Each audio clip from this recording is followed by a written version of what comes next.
Bollywood Got Cinema movie explained.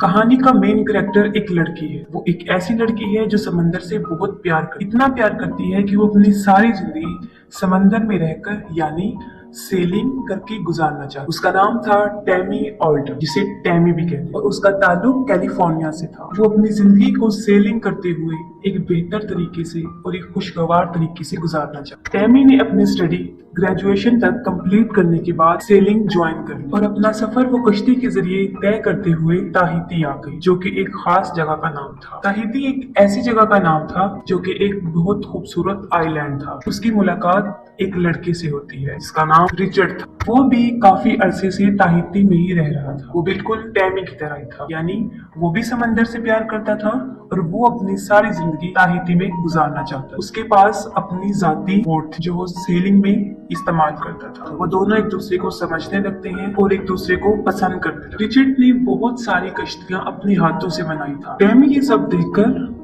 काफी मुतासिर होती है और वो उससे सारी बातें पूछती है जब जब वो समंदर में होता है। रिचर्ड यहाँ पर बहुत पुराना था, मतलब वो काफी अरसे से यहाँ पर रिहाइश पजीर था। टैमी को वो जगह बहुत पसंद आती है और वो सारी जगह को देखना चाहती है। रिचर्ड टैमी को समझाता है कि जैसा उसको नजर आ रहा है वैसा कुछ भी नहीं है। वो जैसा सोच रही है वैसा कुछ नहीं होता, मतलब जितना अच्छा उसको नजर आ रहा होता है हकीकत वो नहीं होती। वो उसको बताता है कि यहाँ पर कुछ इतना खास नहीं होता। रात को बहुत सर्दी हो जाती और दिन में सूरज की तपिश स्किन को काफी नुकसान पहुंचाती है। और समंदर एक ऐसी जगह है जहाँ पर इंसान को नींद नहीं आती। वो कॉन्टिन्यूसली जागता रहता है और उसको इसके साथ भूख भी बहुत ज्यादा लगती है।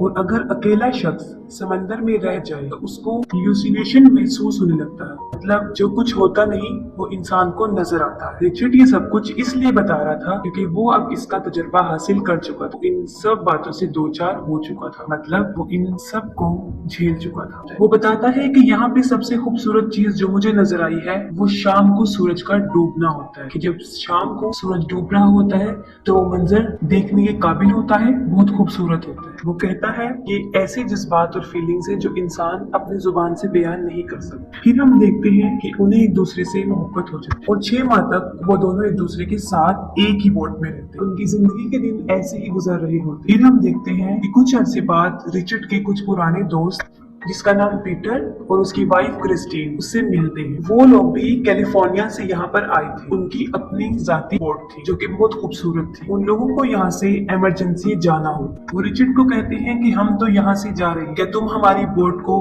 कैलिफोर्निया तक ले जा सकती हो? उसके बदले में उसको हम पे भी करेंगे। रिचर्ड को ये डील अच्छी लगती है और वो इसके लिए मान भी जाता है क्योंकि जाहिर है उसको इसमें प्रॉफिट नजर आ रहा होता है कि इसके बदले में उसको ढेर सारा पैसा मिलता है। रिचर्ड और टैमी दोनों पीटर की बोट को देखते हैं, उन्हें काफी पसंद आती है और वो इस डील को एक्सेप्ट कर लेते हैं। उनकी बोट काफी खूबसूरत। वो अपना सारा जरूरी सामान खरीद कर अपने जाने की तैयारी करते और देखते हैं हमें अपनी मंजिल हमें किस आइलैंड पर रुकना है।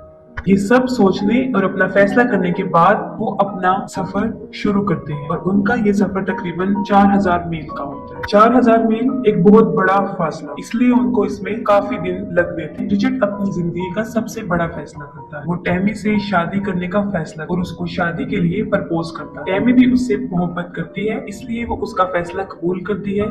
वो दोनों बहुत खुश होते हैं, लेकिन फिर उनकी किस्मत पलट जाती है। वो समंदर में तूफान को महसूस करते हैं और फिर देखते हैं कि एक परिंदा तेजी से हवा के साथ उड़ता हुआ आया है और उनकी बोट पर गिर गया है। उन्हें कुछ समझ नहीं आया कि ये परिंदा कहाँ से आया, क्योंकि आसपास उन्हें कोई किनारा भी नजर नहीं आया। जाहिर है वो हवा के साथ उड़कर इतनी दूर आ गया होगा। इसके बाद उन्हें रेडियो पर फौरन अलर्ट किया जाता है कि एक बहुत बड़ा समुद्री तूफान आने वाला है। ये सुनने के बाद रिचर्ड ये डिसाइड करता है कि जिस तरफ से तूफान आ रहा है हम उसकी ऑपोजिट साइड से अपना रास्ता तय करें। लेकिन टैमी उसको बताती है कि जिस तरह वो समंदर से वो परिंदा उड़कर आया है इसी तरह हम भी इस समुद्री तूफान में निकल सकते हैं अगर हम इसके लिए कोशिश करें। रिचर्ड इस फैसले से खुश नहीं होता, लेकिन जाहिर है उन्हें कोई फैसला तो लेना पड़ना था क्योंकि पहले ही उनका बहुत वक्त जाया हो चुका था। उन्होंने जल्दबाजी में जो फैसला लिया वो गलत था और इस गलती का पछतावा उन्हें तब हुआ जब उन्होंने देखा कि एक बहुत बड़ा तूफान उनकी कश्ती के सामने आ रहा है और अपने साथ बहुत बड़ी बड़ी लहरों को ला रहा है। इस पर काबू पाना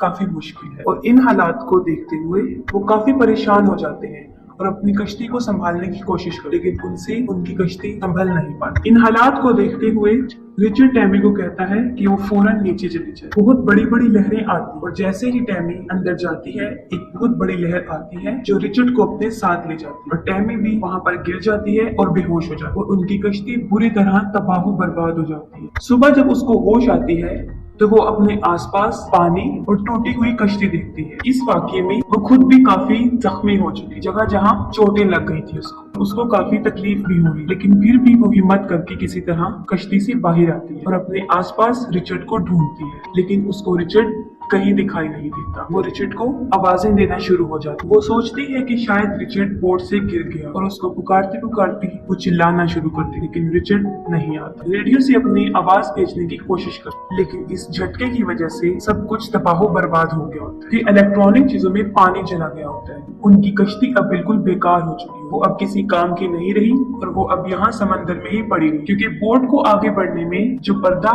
मदद करता है वो बुरी तरह बर्बाद हो चुका होता है। उस पर्दे के बगैर भी कश्ती आगे मूव नहीं कर सकती। वो बहुत सैड होती है क्योंकि रिचर्ड को वो खो चुकी है। वो अपने से कुछ फासले पर एक छोटी बोट देखती है, वो बोट जो उनकी बोट पर पड़ी होती है और साथ में उसको ये भी महसूस होता है कि उस बोट के साथ शायद रिचर्ड भी है।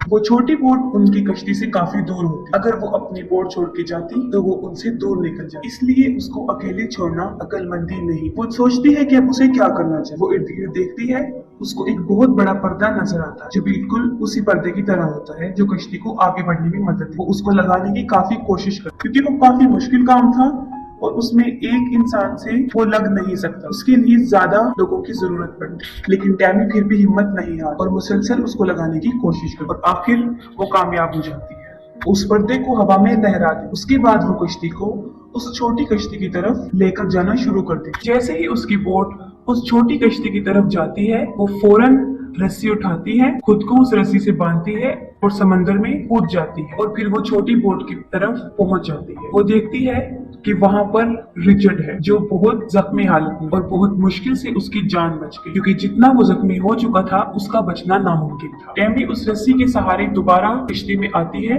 और रिचर्ड को भी साथ ले आती है। वो उसको बोट में लिटाती है और वो देखती है कि उसकी टांग पे काफी गहरा जख्म है, लेकिन इससे भी ज्यादा खतरनाक बात यह थी कि उसकी सारी पसलियां टूट चुकी, लेकिन फिर भी उसकी जान बच जाती और टैमी को हौसला मिल जाता कि अब वो अकेली नहीं, अब उसके साथ रिचर्ड भी वहां मौजूद। वो काफी उम्मीद होती। वो जख्मी पांव पे पट्टी करती है और उसके बाद वो सोचती है कि यहाँ से कैसे निकला जाए।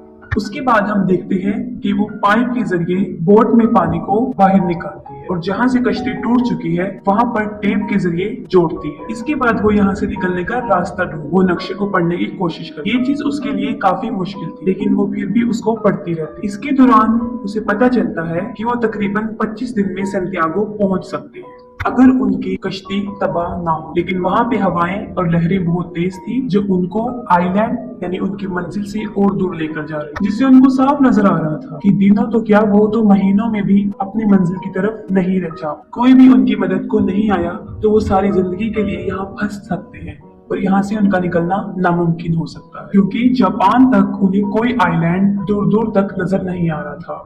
अपनी कश्ती में मौजूद जितना भी खाना होता है टैमी उन सबको इकट्ठा करती, क्योंकि यकीनन उनके पास बहुत थोड़ा रह गया होता है। ज्यादा से ज्यादा 14 या 15 दिन का खाना मौजूद था। यहाँ पर जो उन्हें सबसे ज्यादा मसला पेश आ रहा था वो पानी का था।